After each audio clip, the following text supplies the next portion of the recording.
Hello students, I am present in front of you with past perfect continuous tense. So मैं प्रखर गुप्ता और आप देख रहे हैं मेरा क्यूट सा चैनल प्रखर गुप्ता।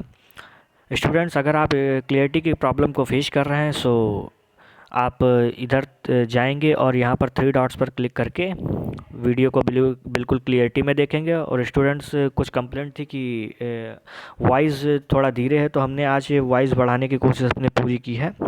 सो हम स्टार्ट करते हैं आज का टॉपिक। आज का टॉपिक है पास्ट परफेक्ट कॉन्टिन्यूअस टेंस। इससे पहले हमने बारी बारी से सभी टेंसेस पढ़ाए हुए हैं। आप स्टूडेंट्स हमारी यूट्यूब चैनल पर जाकर बारी बारी से सभी टेंसेस को पढ़ सकते हैं। सो स्टूडेंट्स, हम स्टार्ट करते हैं।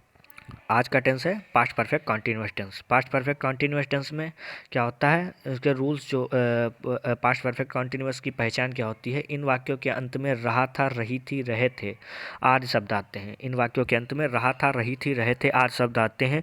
और यह पता चलता है कि कार्य कुछ समय में भूतकाल पास्ट में होता आ रहा था, अभी समाप्त नहीं हुआ था। कहने का मतलब कार्य भी हाल ही में फिनिश हुआ है। कहने का मतलब कार्य भी हाल ही में फिनिश हुआ है, कंप्लीट हुआ है और समय दिया रहता है। अच्छा, पास्ट इंडेफिनिट पास्ट जो कंटिन्यूअस जो टेंस हमने पढ़ा था उसमें भी रहा था, रही थी, रहे थे, आ रहे थे, बट उसमें समय का कोई ध्यान नहीं था। इसमें समय हमको ज़रूर दिया होगा। अगर समय नहीं होगा तो सब सिस्टम बेकार हो जाएगा, तब वो पास्ट कंटिन्यूअस में ही गिना जाएगा। अगर समय दिया है तो वो पास्ट परफेक्ट कॉन्टिन्यूस। अगर समय समय एक आप सीधे समझ लीजिए, समय मेन पहचान होती है पास्ट परफेक्ट कॉन्टिन्यूस टेंस की।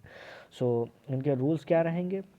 रूल्स ये रहेंगे, जैसे हमने एग्जांपल भी आपको दिया, मैं 2 बजे से क्रिकेट खेल रहा था, तो 2 बजे से ये समय आ गया, ये एक एलिजिबिलिटी इसकी फॉलो हो गई। दूसरी, खेल रहा था मतलब अभी तक खेला, अभी हाल ही में खेलना बंद किया है। तो भाई भूतकाल में कार्य चालू था, अभी कुछ हाल ही में ख़त्म हुआ है, तो इसका मतलब ये पास्ट परफेक्ट कंटिन्यूअस टेंस है। सो स्टूडेंट्स, इसके रूल्स क्या रहेंगे? रूल्स ये अफर्मेटिव टेंसेस के ये रहेंगे, हेल्पिंग वर्ब हैड बीन रहेगी और मेन वर्ब जो रहेगी फर्स्ट फॉर्म प्लस आईएनजी। सो इनके जैसे ही, सी, इट और आई और सिंगुलर सब्जेक्ट के साथ हैड बीन मेन वर्ब की फर्स्ट फॉर्म लगाते हैं। जैसे ही सिंगुलर पर्सन के साथ हम क्या करेंगे, हैड बिन जो इसकी हेल्पिंग वर्ब है वो लगाएंगे और मेन वर्ब की आईएनजी फॉर्म लगाते हैं।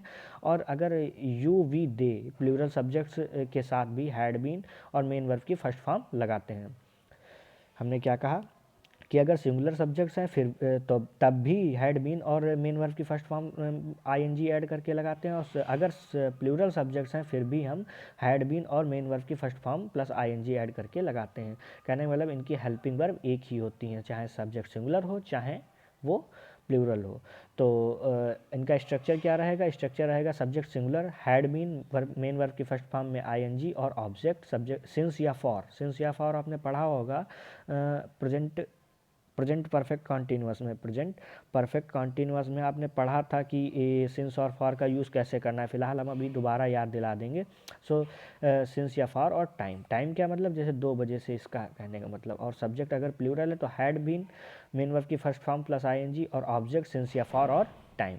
सो निगेटिव सेंटेंसेस का क्या स्ट्रक्चर रहेगा? हैड था बीन के बीच में हम नॉट का यूज़ कर देंगे, कोई स्पेशल इसकी क्वालिफिकेशंस नहीं है। हैड था बीन के बीच में हम नॉट का यूज़ कर देंगे।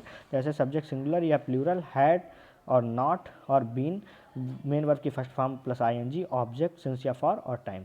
कहने का मतलब आईएनजी इसमें भी लगेगी। आप गौर करिए, हर चीज़ को कायदे से देखिए। अगर इंट्रोगेटिव सेंटेंसेस की हम बात करें, इंट्रोगेटिव सेंटेंसेस में क्या होगा? फर्स्ट टाइप वाक्य का आरंभ क्या से होता है? अब क्या से होगा? तो हैड सब्जेक्ट सिंगुलर या प्लूरल, बीन मेन वर्ब की first form plus ING, object since या फॉर और टाइम। सिंस या फॉर और टाइम। अगर सेकेंड टाइप की हम बात करें तो वाक्य के बीच में प्रश्नसूचक शब्द आते हैं तो हम क्वेश्चन वर्ड पहले ले लेंगे, बाकी सेम स्ट्रक्चर हमारा रहेगा। मतलब जो क्या की इंग्लिश होती है वहाँ वो लाई गई है। कहने का मतलब हेल्पिंग वर्ब जो होगी इंट्रोगेटिव सेंटेंसेस में पहले आती है वो तो आप ऑलरेडी जानते थे। अगर क्वेश्चन वर्ड कहने का मतलब क्वेश्चन वर्ड कोई बीच में आ जाता है हिंदी के सेंटेंस में तो उसकी इंग्लिश हम पहले ले लेते हैं क्वेश्चन वर्ड, और देन आगे का हम स्ट्रक्चर इसी के अकॉर्डिंग। कहने का मतलब हैड सब्जेक्ट सिंगुलर या प्लूरल, बीन मेन वर्ब की फर्स्ट फॉर्म में आईएनजी और ऑब्जेक्ट सिंस या फॉर और टाइम। देन इसके बाद हम क्या करेंगे? सिंस और फॉर में आपको डिफरेंस क्या है, ये बेसिक डिफरेंस क्या है हम समझाएंगे। तो सिंस या फॉर का बेसिक डिफरेंस ये है, जैसे 3 बजे से, सुबह से, अप्रैल, जून से जून तक, तो ऐसे अगर सेंटेंसेस है तो कहने का मतलब वो आएंगे सिंस के अंडर में। और 3 घंटे, 2 महीने, 3 महीने, 7 साल, बहुत दिन, बहुत देर, तो इस ये सब फॉर के अंडर में आते हैं। सो आप इनको कुछ कुछ हमने एग्जांपल्स दिए हैं, कुछ आपको समझने होंगे, इसके इसी टाइप्स में होंगे। जैसे कुछ ये एग्जांपल्स दिए हुए हैं काका 3 in 1 के अकॉर्डिंग, हाई स्कूल के काका 3 in 1 के अकॉर्डिंग, तो हम आपको दिखाते हैं। सो इनके क्या है, मैं 2 बजे से क्रिकेट खेल रहा था। I had been playing cricket. अब 2 बजे से, तो 2 बजे से हमने दिखाया आपको, 2 बजे से किसके अंडर में आ रहा है कि 3 बजे से 2 बजे से, तो ये आ रहा है सिंस के अंडर में। तो सिंस 2 o'clock, हम आपकी 2 घंटे से प्रतीक्षा कर रहे हैं। अब 2 घंटे जो आया यहाँ पर, ये किसके अंडर में आया, ये देखिए 2 घंटे, 3 घंटे, ये इसके अंडर फॉर के अंडर में आ गया। हमने कहने का मतलब इसी के लगभग हमारा 90% इससे मैच करेगा। तो हमने क्या किया, we had been waiting for you for 2 hours। अच्छा, निगेटिव की हम बात करें, निगेटिव ऐसे होंगे जैसे राधा सुबह से अपने कपड़े नहीं धो रही है, तो राधा हैड नॉट बीच में लगा लिया, हैड और बीन के बीच में नॉट का यूज़ कर लेंगे। Washing the cloth since morning. अच्छा, यह लड़का 4 बजे से नहीं खेल रहा था। This boy had not been playing. अब 4 बजे से, तो 2 बजे, 4 बजे, तो सिंस लगाएंगे 4 o'clock। अच्छा, सुबह से, तो सुबह से भी हमने दिखाया था आपको कि सुबह से ये सिंस के अंडर में आएगा। तो यहाँ पर देखिए हमने इसके अंडर में सिंस मॉर्निंग, सॉरी, यहाँ पर सिंस 4 o'clock, या यहाँ पर सिंस मॉर्निंग। इसी प्रकार इंट्रोगेटिव की हम बात करें, इंट्रोगेटिव में क्या बच्चा 10 मिनट से चिल्ला रहा था, तो had the child been crying for 10 minutes. अब 10 मिनट से, 1 घंटे से, देखिए हमने दिखाया है आपको कि 3 घंटे से, 2 दिन से, 3 महीने से, 10 मिनट से, ये कोई निश्चित फाइनाइट टाइम और इनफाइनाइट टाइम आपको पता होना चाहिए कि सिंस जो लगता है वो फाइनाइट टाइम के लिए लगता है, और फॉर जो लगता है इनफाइनाइट टाइम के लिए, मतलब निश्चित समय और अनिश्चित समय। फाइनाइट मतलब निश्चित और इनफाइनाइट मतलब अनिश्चित। अब ये सुबह जो है, सुबह से तो निश्चित हो गया भाई, सुबह से, तो इसका मतलब सुबह से कोई काम हुआ। अब 4 बजे से, अब 4 बजे भी निश्चित हो गया, 4 बजे है ना, 4 घंटे थोड़ी ना है। अब 2 सप्ताह से है।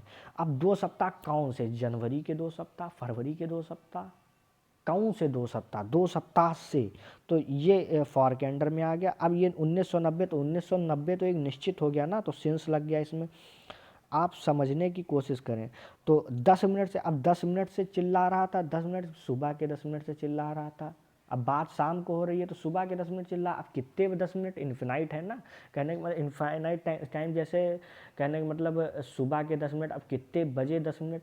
अब जैसे इसमें लिख दिया जाता 9:10 पर चिल्ला रहा था, तो ये एक फाइनाइट हो जाता। अब यहाँ पर फॉर क्या, मुकेश 10 वर्ष से, अब 10 वर्ष से, कौन से 10 वर्ष से, 10 वर्ष, कहने का मतलब एक अंदाज़ा लगभग में बताया गया कि 10 वर्ष से, कहने का मतलब 2001 से रह रहा हो तो हो सकता है हमने अंदाज़ा बता दिया 10 वर्ष से। अब 2008 से रह रहा होगा तब भी हमने अंदाज़ा बता दिया 10 वर्ष से, अंदाज़ा बताया गया। अब सीधे सीधे कह दिया जाए 1989 से रह रहा है, तो एक फाइनाइट टाइम हो गया। सो सेकेंड टाइप में भी क्या करेंगे, क्वेश्चन वर्ड की इंग्लिश पहले ले आएंगे, बाकी हम पीछे सेम फार्मूला सिंस या फॉर वाला रहेगा। ये कुछ अनसॉल्व दिए गए हैं एग्जाम क्वेश्चन, तो आप इनको सॉल्व करने की कोशिश करेंगे। स्टूडेंट्स, अगर आप किसी प्रॉब्लम को फेस कर रहे हैं तो नीचे कमेंट बॉक्स में जाकर कमेंट टाइप कीजिए, हम आपकी प्रॉब्लम्स को देखेंगे और सॉल्व करने की कोशिश करेंगे। स्टूडेंट्स, आप इस ये जो नोट्स होते हैं इनको हमारे गूगल क्लासरूम, नीचे जो डिस्क्रिप्शन बॉक्स में लिंक दिया है उसके थ्रू गूगल क्लासरूम में जाकर वहाँ से डाउनलोड कर सकते हैं, और वहाँ से आपको सेम PDF फॉर्मेट में ये नोट्स मिल जाएंगे। तो स्टूडेंट्स, हम होप सो आपको प्रेजेंट परफेक्ट कॉन्टिन्यूअस टेंस समझ में आए होंगे, तो हम आपसे विदा लेते हैं। Okay, thank you.